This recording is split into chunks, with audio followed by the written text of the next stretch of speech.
Today's questioner asks, what are the most important boundaries to set in a relationship? I am so glad you're asking this question. It means that you've realized an important fact that took me many, many years to understand. Healthy boundaries are important for healthy relationships. If you missed the last episode on how to establish personal boundaries, I'll add a link up here and in the show notes below. In a relationship, it's critical to set boundaries which distinguish between being responsible for and being responsible to the other person.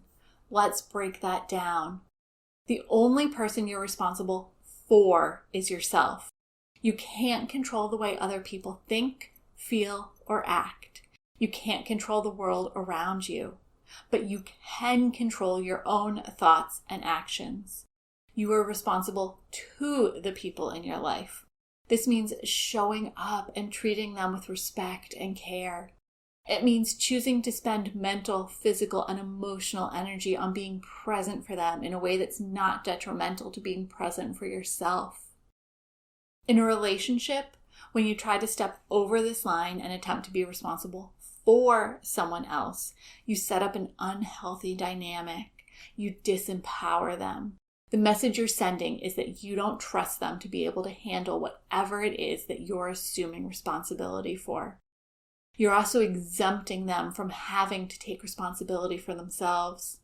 This ultimately leads to resentment on both sides, as one person in the relationship feels burdened by carrying the other person's responsibility, and the other feels like they aren't trusted to be responsible for themselves.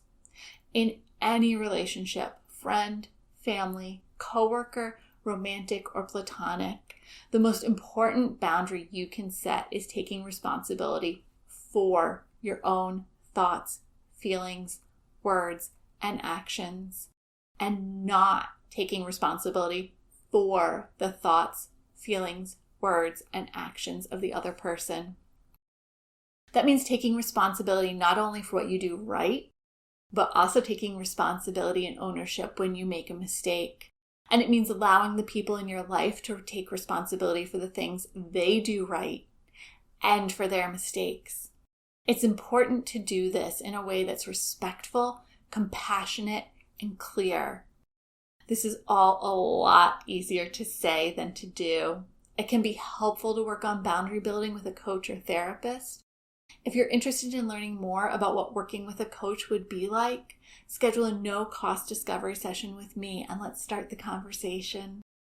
I'm sending you a great big hug. You've got this. I hope you enjoyed this bit of solicited advice. Make sure you subscribe to my channel to be notified whenever I post new content.